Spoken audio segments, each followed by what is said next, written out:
Hello दोस्तों, हम पढ़ रहे थे मौर्य साम्राज्य के बारे में हम पढ़ रहे थे। ठीक है, मौर्य साम्राज्य के बारे में हम पढ़ रहे थे और इसमें हमने इनके फाउंडर को पढ़ा है। फाउंडर का नाम क्या था जी? चंद्रगुप्त मौर्य। चंद्रगुप्त मौर्य के बाद जो आएंगे आज हम उनको पढ़ेंगे। और जैसे कि आपने टाइटल में देखा होगा, आज हम पढ़ेंगे जी किन के बारे में? बिंदुसार के बारे में। ठीक है, मौर्य वंश के ये दूसरे नंबर के राजा हैं। मौर्य वंश में हम सिर्फ 3 राजाओं को पढ़ेंगे। एक हमने पढ़ लिया है चंद्रगुप्त, दूसरा आज हम पढ़ेंगे बिंदुसार, और जो तीसरा रहेगा वो रहेगा जी बिंदुसार के बेटे अशोक। ठीक है, उसके बाद इतना कोई खास रूलर नहीं आएगा। एक लास्ट रूलर को हम सिर्फ एक नाम देखेंगे कि लास्ट रूलर का नाम क्या था, और उसके बाद कौन सा जो है वंश वो स्थापित हो जाता है। ठीक है, तो आज हम बेसिकली जो फोकस करेंगे वो करेंगे जी बिंदुसार के ऊपर। ओके, और बिंदुसार को क्या कुछ कहा जाता है, क्या कुछ काम इन्होंने किए हैं, ठीक है, क्या कैसे इनका साम्राज्य रहा, ठीक है, और जो भी हमारे एग्जामिनेशन पॉइंट ऑफ व्यू से जो बेहतरीन रहेगा उसको हम आज कवर करने की कोशिश करेंगे। ठीक है, स्टार्ट करते हैं जी आज की वीडियो।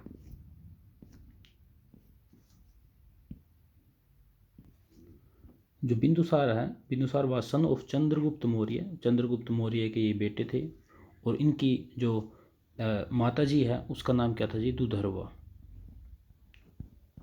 उनका नाम क्या था? दुधर्वा। और इनके फादर साहब का नाम था जी चंद्रगुप्त मौर्य। इनकी जो दुधर्वा की जो डेथ है वो हो जाती है।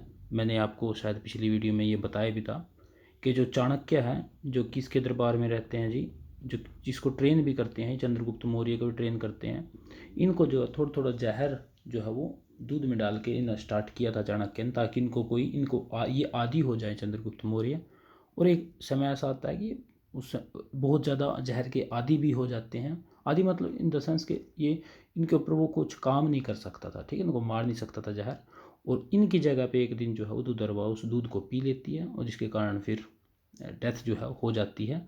और उस समय दुधर्वा प्रेग्नेंट भी थी, और बिंदुसार को बचा लिया जाता है। ओके, और इसी वजह से जो बिंदुसार है वो कहीं ना कहीं जो है इनको अनलाइक करेंगे। ओके, लाइक नहीं करेंगे। ठीक है, तो आप ये बातें जो है इस वीडियो में आगे देखोगे भी। Okay, he inherited a vast empire from his father Chandragupta Maurya. आपने देखा भी है कि बहुत बड़ा एक साम्राज्य पूरा का पूरा तो इंडिया था, और साथ में अफ़गानिस्तान था, और साथ में क्या था? बलूचिस्तान था। ओके, और इन्होंने जो है बिल्कुल साउथ के जो तमिलनाडु केरला साइड के हैं वो उस रीजन को जो है वो एक्वायर नहीं किया था। वो क्यों नहीं किया था वो पढ़ लेंगे हम। ठीक है, बाद में पढ़ लेंगे उसको। And northern central and eastern part of India along with part of Afghanistan आपको बता दिया, और बलूचिस्तान। ठीक है, he was born in 320 BC। 320 BC में इनका जन्म होता है जी। ठीक है, 320 BC में इनका जन्म होता है। 305 ईस्वी में 305 ईस्वी में एक चंद्रगुप्त मौर्य युद्ध लड़ता है जी, किसके साथ? सेलुकस निकेटर के साथ। सेलुकस निकेटर के साथ युद्ध लड़ता है, और बाद में इन्हीं की बेटी से फिर वो शादी भी करता है। ये सेनापति थे कहाँ? किसके? सिकंदर के, सेलुकस निकेटर। ठीक है, और उसके बाद अगर मैं बात कर लेता हूँ कि बिंदुसार की, बिंदुसार के हमने जन्म की बात की है, फादर साहब की, मदर की। 320 BC में जन्म हुआ है इनके। अगर मैं राज की बात करता हूँ, कब से कब तक राज किया? 298 BC, कई जगह आपको 297 BC भी मिलेगा, से लेकर के 272 BC तक, 272, और कई जगह पे 273 BC भी आपको देखने को मिल जाएगा। अप्रोक्स याद रखना है। ठीक है, 298 टू 272 BC। ओके, अब इनको जो है वो कई नामों से जाना जाता था। ठीक है, किसको जाना जाता था जी? बिंदुसार को कई नामों से जो है वो जाना जाता था। जैसे कि इसमें लिखा भी है, इनको अमित्र घात के नाम से जाना जाता। संस्कृत लिटरेचर में ये लिखा है, इनको किस नाम से जाना जाता था जी? अमित्र घात। अमित्र घात के नाम से इनको जाना जाता था। और किस नाम से जाना जाता था? इनको शत्रु विनाशक नाम से जाना जाता था। किस नाम से? शत्रु विनाशक नाम से जो है इनको जाना जाता था। और ये जो इनको अमित्र घात कहा गया है, ये किस बुक में कहा गया है जी? पतंजलि है, पतंजलि, इनकी बुक है जी महाभाष्य। महाभाष्य, महाभाष्य में पतंजलि की जो महाभाष्य है उसमें जो ये बिंदुसार है इसको क्या कहा गया है जी? अमित्र घात, उसमें भी इसको कहा गया है। ठीक है, और जो पतंजलि थे ये कहाँ पे रहते थे? ये रहते थे जी, जो इसके बाद एक शुंग वंश आएगा। ठीक है, शुंग वंश के जो संस्थापक रहेंगे उनका नाम क्या था जी? पुष्यमित्र शुंग।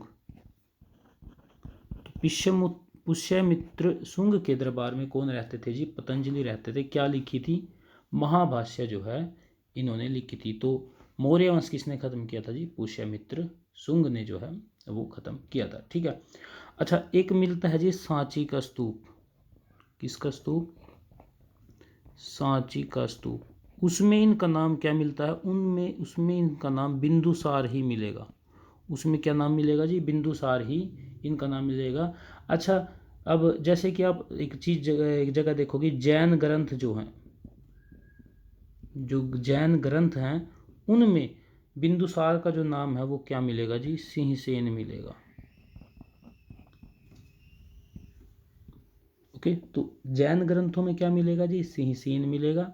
सांची के स्तूप में बिंदुसार मिला है। महाभाष्य में पतंजलि की, उसमें भी जो है अमित्र घात मिला है, और शत्रु विनाशक भी इनको जो है वो बोला जाता था। ठीक है। चलिए, उसके बाद हम आपको बता देते हैं, इनकी जो है वो ऐसा बोला जाता है कि 16 पत्नियां थी। इनकी कितनी पत्नियां थी? 16, और 101 बच्चे थे जिनके। इनके बच्चे कितने थे? 101 इनके बच्चे थे, और 16 जो है वो पत्नियां थी। अब 101 बच्चे पढ़ना जो है वो इम्पोर्टेंट नहीं रहेगा, सिर्फ हम दो को पढ़ेंगे। दो किस किस को? एक तो हम पढ़ेंगे जी अशोक को, और दूसरा हम पढ़ेंगे सुसीम को। ये जो अशोक है, ठीक है, अशोक राजा का, मतलब कि बिंदुसार का, और प्रजा का, प्लस जो प्रजा है, जनता है, इनका जो चहेता वो नहीं था। बिंदुसार का और प्रजा का जो लोग थे, वो किसको चाहते थे? वो चाहते थे जी सुसीम को। ठीक है, सुसीम को ये चाहते थे। इनके दरबार में एक व्यक्ति था जी, बिंदुसार के, नाम था उसका राधागुप्त। एक मंत्री था वो राधागुप्त। वो चाहता था कि अशोक जो है वो बिंदुसार के बाद वो राजकाज को संभाले। तो ये जो 101 बच्चे हैं, या फिर हम टोटल करेंगे कि जो 100 बच्चे हैं, इनको मारने का काम कौन करता है जी? इनको मारने का काम करता है अशोक। और उसके बाद ही Ashoka succeeded him after his death. ठीक है, तो बिंदुसार की जो डेथ हो जाती है, उसके बाद राजा कौन बनता है जी? अशोक जो है वो बनता है। अच्छा, अशोक को इससे पहले भी बिंदुसार ने कुछ जो है वो काम दिया हुआ था। वो क्या था? सुसीम को भी दिया हुआ था। वो देखना चाहता था कि इन जो अच्छा राजा है वो कौन रहेगा। ठीक है, अगर हम बात कर लेते हैं जी अशोक की। अशोक को पहले अवंती का राज्यपाल बनाया हुआ था। अवंती का राज्यपाल बनाया हुआ था अशोक को। और जो सुसीम है, उसको किसका राज्यपाल बनाया हुआ था जी? उसको बनाया हुआ था तक्षशिला का राज्यपाल। तो एक बार जो है तक्षशिला में विद्रोह भी हो जाता है, जो सुसीम से संभाला नहीं जाता, तो उसको भी संभालने का काम कौन करता है जी? अशोक ही करता है। अशोक ने कई बार अपनी जो टैलेंट है उसको कई बार दिखाया है। ठीक है, और एक जगह तो आपको ये भी देखने को मिलेगा, जिसमें दीपवंश और महावंश है एक। दीपवंश और महावंश, इनके अनुसार तो अशोक ने अपने 99 + 1 100 भाइयों को एक दिन में मारा था। ये भी देखने को मिलेगा कि अशोक ने 99 भाइयों को एक दिन में जो है वो मार दिया था। दीपवंश और अशोक वंश के बारे में। इसी वजह से अशोक को चंड अशोक भी कई जगह आपको देखने को इनका नाम मिलेगा। क्या बोला जाता है जी? चंड अशोक। अशोक को चंड अशोक भी बोला जाता है। अच्छा, अब हम बात कर लेते हैं कि बिंदुसार का जब लास्ट टाइम था, इतना कुछ इनके बारे में है नहीं। बिंदुसार के बारे में थोड़ा सा हम ब्रीफ देखेंगे, ज़्यादा कुछ है भी नहीं। अशोक और चंद्रगुप्त के बारे में बहुत कुछ है। ठीक है, लास्ट टाइम में क्या होता है, अशोक अपने आप को ही खुद राजा घोषित कर लेता है। ये बात है जी 273 BC की। 273 BC में जो है वो राजा कौन बन जाता है जी? अशोक बन जाता है।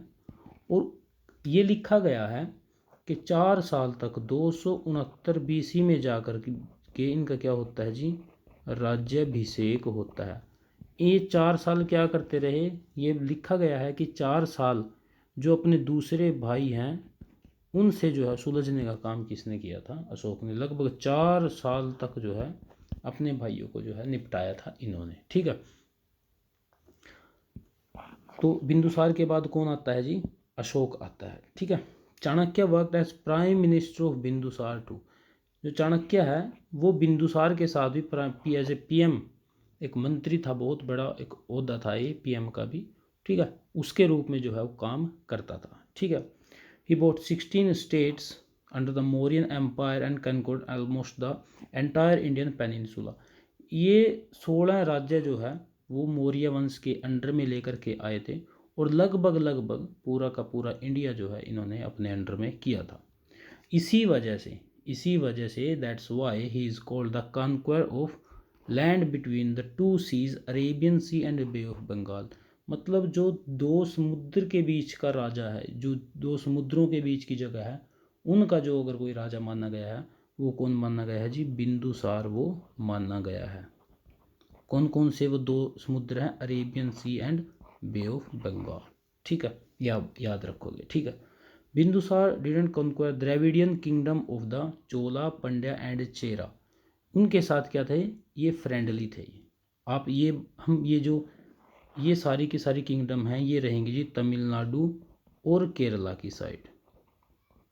इनको जो है जीतने का काम इसने नहीं किया था क्योंकि इनके साथ जो है उसके फ्रेंडली संबंध थे, okay. Kalinga was the only kingdom in India that didn't form the part of Bindusar Empire. It was later conquered by his son Ashoka. और एक कलिंग की साइड है जी उड़ीसा की साइड, और एक वो जगह जो है वो बिंदुसार ने नहीं जीती थी। और कलिंग का तो युद्ध भी होगा जो काफ़ी ज़्यादा फेमस है, अशोक जिसको लड़ता है और फिर वहाँ को जीत लेता है अशोक, ठीक है। एक कलिंग को, और ये जो लास्ट का है तमिलनाडु और केरला के एरिया को छोड़ करके सारा का सारा किसके अंडर में था जी, मौर्यन किंगडम के अंडर में था, ठीक है। इसके बाद जो बिंदुसार के बाद जो राजा बनेगा वो कौन बनेगा जी, अशोक बनेगा। अच्छा, बिंदुसार जो है वो आजीवक संप्रदाय को फॉलो करता था। आजीवक संप्रदाय को फॉलो कौन करता था जी, बिंदुसार करता था, ठीक है। और इनका जो बेटा था एक, जिसको ये बहुत चाहते थे, सुसीम, जिसके बारे में मैंने पहले ही बात की है, इनको जो मारा था वो किसने मारा था जी, राधा गुप्त ने। राधा गुप्त वही व्यक्ति है जो किसको राजा बनना चाहता था, देखना चाहता था, अशोक को, ठीक है। तो अशोक ने अपने 99 भाई निपटाए थे, राधा गुप्त ने 1 निपटाया था, 100 हो गए, और 101वां कौन था जी, अशोक था, ठीक है। आप ये बात याद रखोगे। बिंदुसार को बोला भी जाता है the son of great father. इनके फादर कौन थे जी, Chandragupta Maurya, and the father of great son, और सन इनका कौन था, ग्रेट, अशोका द ग्रेट, ठीक है। तो ये वो बेटे हैं जो अपने बेटे के नाम से, ये वो व्यक्ति हैं जो अपने बेटे और अपने बाप के नाम से जो है वो जाने जाते थे। तो ये थे जी बिंदुसार। अब इनके बाद कौन आता है जी, अशोक आएगा, जिसके बारे में थोड़ी सी लंबी वीडियो होगी। होप आपको ये वीडियो अच्छी लगी होगी। Okay, thank you.